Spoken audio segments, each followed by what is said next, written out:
Hello mga tol, kumusta? Panibagong araw, panibagong vlog na naman tayo ngayon mga tol.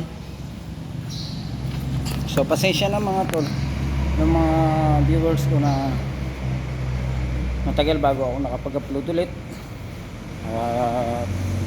Kaya nyo sisikapin ko ngayon, mula ngayon makapag-upload tayo lagi.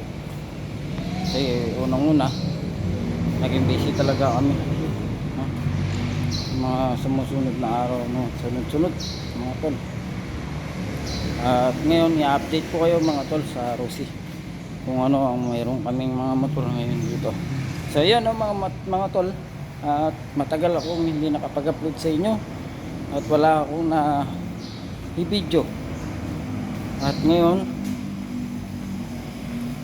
pupunta tayo sa taas at i-update ko kayo sa mga motor na nandito. Ayan. So ayan, nadagdagan yung mga motor natin mga tol. Mga TC125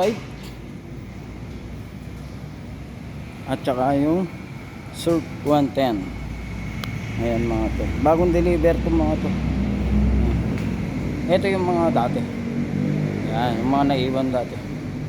Yung huling na video ko sa inyo. Yung nililinisan ko sila. So yan yung mga yun. Nililinis ko sila. Yung pinupunasan ko sila. Tapos meron tayong ano dito mga tol, Flex 125i. Tapos ang bagong sinasabi ko sa inyo mga tol na meron tayo ngayon ay yung Flame. Ayan, mga bagong dating. So dumating sila mga tol dito sa atin sa Mabiga Outlet. Ay 1 week na sila dito. So hindi ko sila agad na i-vlog kasi nga busy. Tapos meron tayong bago ngayon dito mga tol. Ito yung Clash. Yan. Clash 150 curve. So hindi siya FI. Curve siya. So yung unang lumabas na Clash 150i, yan yung FI na. So itong mga tol, yan ay 150 curve pa siya, no? Carburetor, hindi siya FI.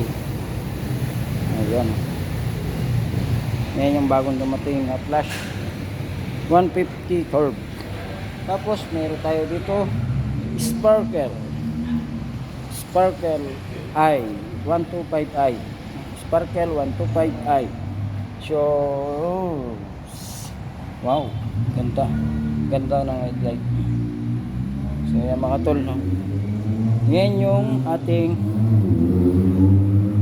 Sparkle 125i. So ang copy niya mga tol, para siyang Honda Click, no? Tapos malaki na rin yung ano niya mga tol, yung sa TV box niya, yung sa box niya malaki na kasi na yung isang helmet. Hindi katulad siya ng mga ito, yung bilis ng camera, yung ating ano Flex 125 ay maliit yung sa box niya, hindi kasi ang isang helmet. So yung Sparkle po natin ay kasya na ang isang helmet.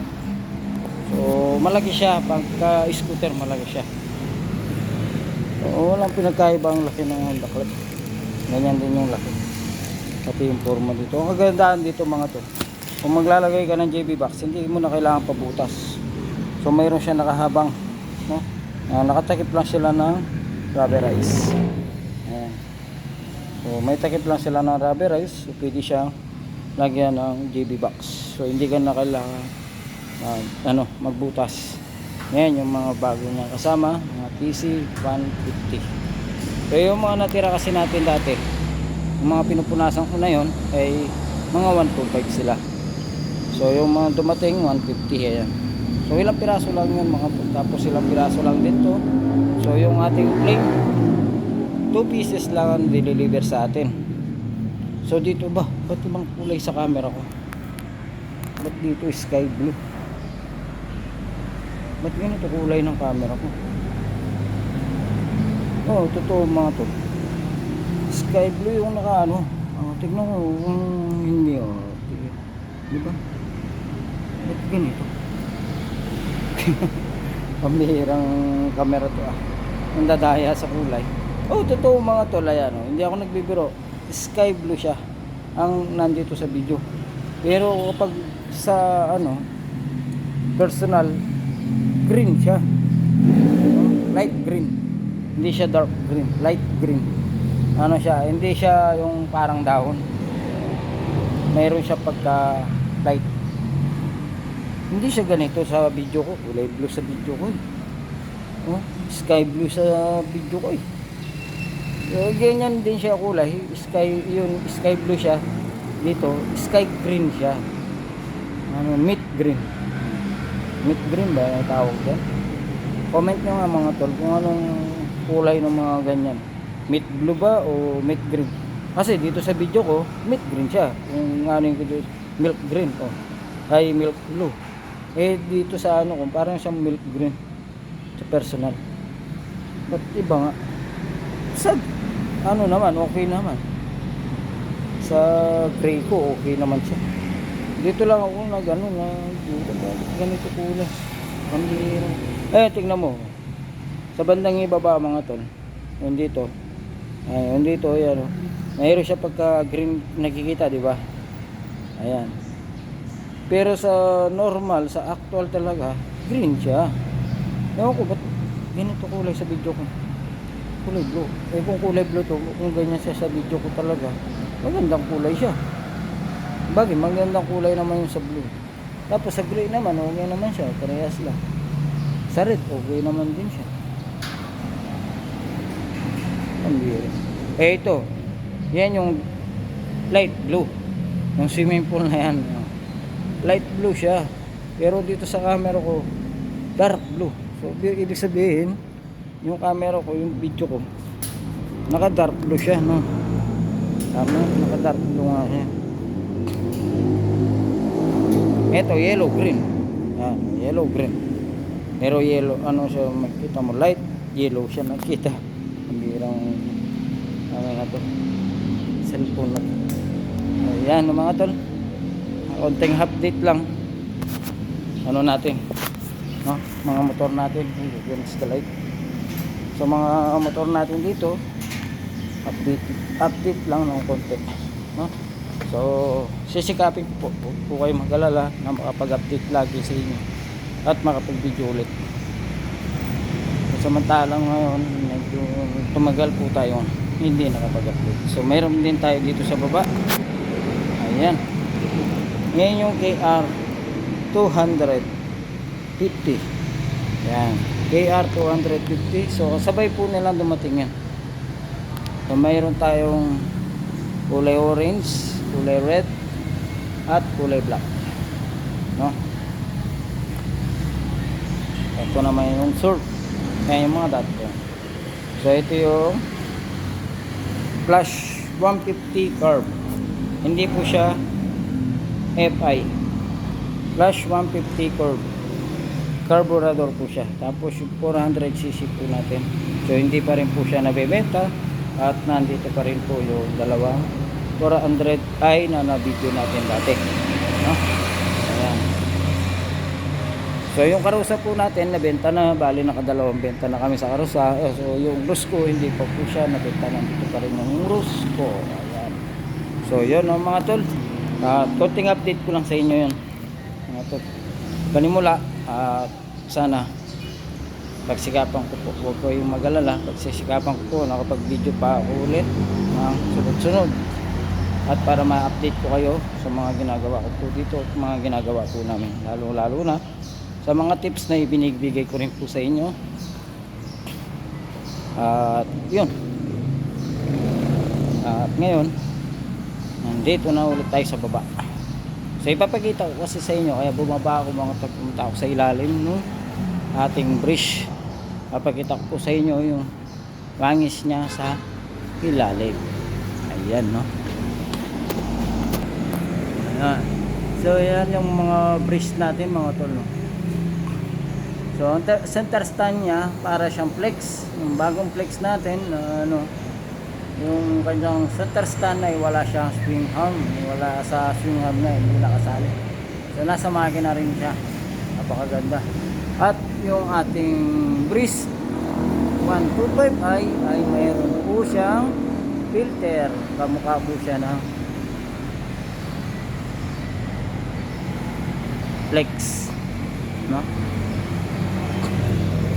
Parehas po siya ng flex, ganyan siya. Pati yung kanyang mga mags, yung magagandang mags, halos kaparehas ng flex. Hindi ko lang alam. Hindi. Oo. Parehas na parehas po yung mags nila, no? Yung flex 125 parehas po ng ating Breeze. So yan po yung Breeze 125i.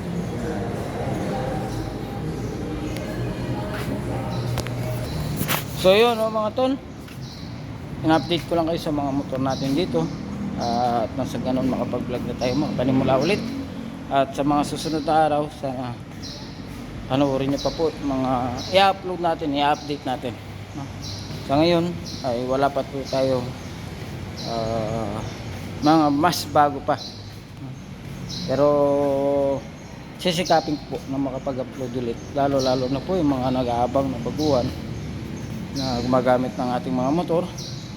Yun, lagi ko po sinasabi sa inyo, no?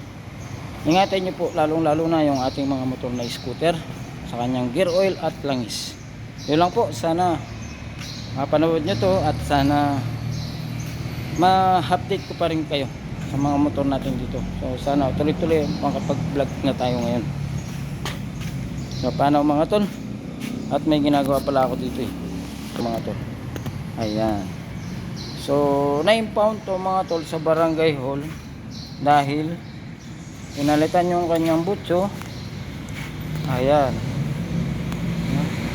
malaki na yung kanyang butas, so para siyang naka pike, butso pike, anong pangalan nito? Nabin